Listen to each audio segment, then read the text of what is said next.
Good morning. Welcome to Zion Dew. My name is Hevlord, and there's something that I want to share with you today about worship. And we are going to read in the book of John, chapter 4, verse 21. Jesus said to her, "Woman, believe me, the hour is coming when you will neither on this mountain nor in Jerusalem worship the Father. You worship what you do not know. We know what we worship, for salvation is for the Jews. But the hour is coming, and now is, when the true worshippers will worship the Father in spirit and truth. For the Father is seeking such to worship him. God is spirit, and those who worship him must worship in spirit and truth." The woman said to him, "I know that Messiah is coming, who is called Christ. When he comes, he will tell us all things." Jesus said to her, "I will speak to you him." Hallelujah. So we all know the story about the conversation between Jesus and the Samaritan woman. And we know everything about that story, but there's some little things that we want to highlight here about our daily worship, or when even we are in a corporate place. So today we are going to read something that we noticed here from verse 22. You worship what you do not know. We know what we worship. The problem here, the woman and all the Samaritans, they were worshiping. They have all the liberty. It was even like a habit going every time to worship the Lord on the mountain.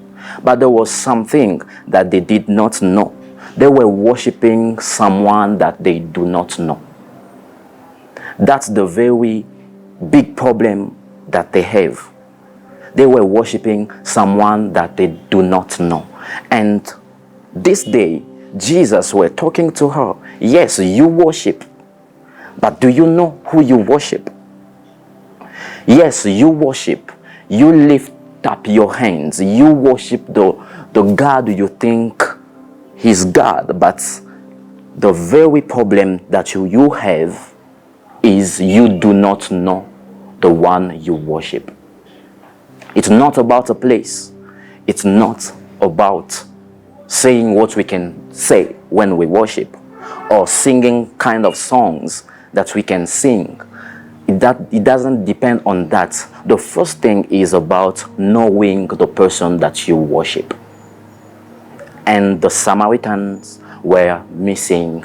They were missing that, to know the true and living God. And we can even ask a question: who were they worshiping? So they did not know. And even the Bible is not even clear the God they were worshiping. But for them, they believed that they were worshiping the true living God. So the first problem is knowing God. That's the first problem they have. And we can even notice the same problem today. We have many people in church, but are they aware of the God they are worshiping? Do they know the God they are worshiping? It's a problem.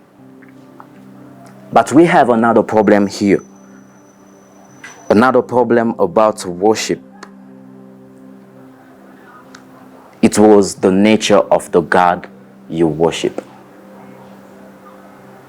The nature of the God you have to worship. Knowing the nature of the God you have to worship.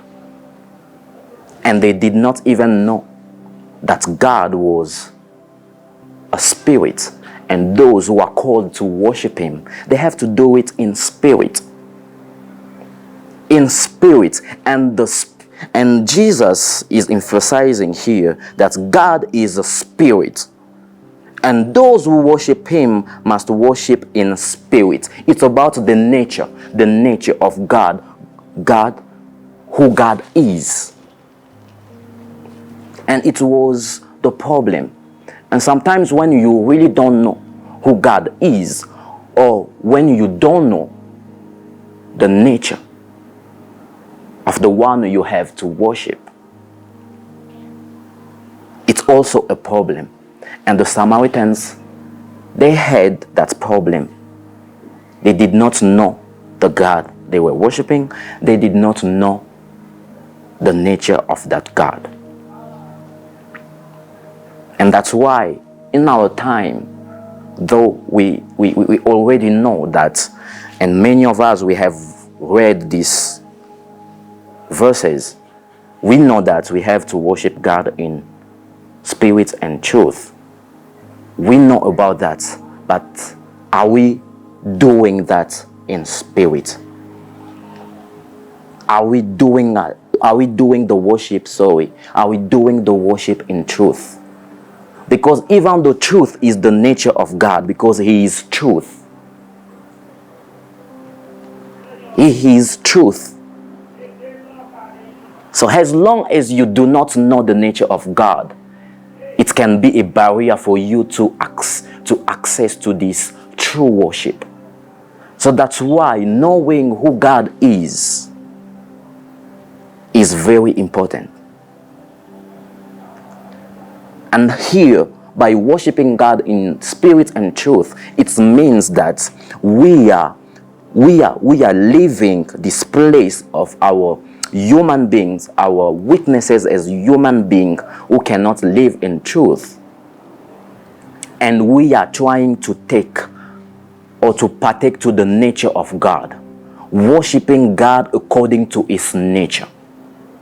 We are trying to align ourselves to His nature so that we can be worshiping God according to His nature and not according just to what we know. Because I'm going to talk about something else. You are going to see here the Samaritan woman, she knew about who Christ is. She knew. And she said,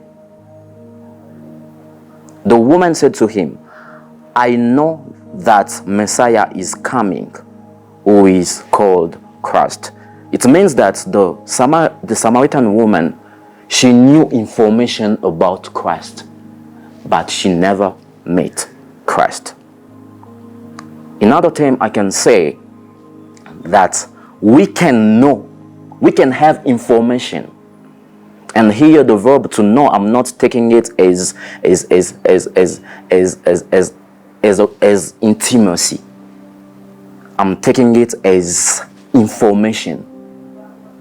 Because the verb to know also in another term, it means, according to the Bible, intimacy. But I'm not taking it in that sense. But let's take it in this other sense, where we know as information. And today also we have people, they just know information about names of the Lord, about His names, about who He is as information. But they have never discovered the truth about those information. The truth, the deep truth about those information that they have. Because they have been taught. They have been taught, but they have never taken time to go deeper, to understand those names. They have never taken time to try to get into the place of revelation so that they can completely partake to the revelation of those names. And having information is one thing, but knowing and getting to a place of revelation of those information that you have, it's also another thing. And that's why this morning I just want to invite you. Maybe you just have information about the names of the Lord, Christ, but You have never access by yourself to the revelation of the name. You have to access that place of revelation, because worshiping God in ignorance, you will be maybe wasting your time and thinking that you are worshiping God. I believe that this word, or these few moments we just spent here, blesses you. So have a good day. Thank you.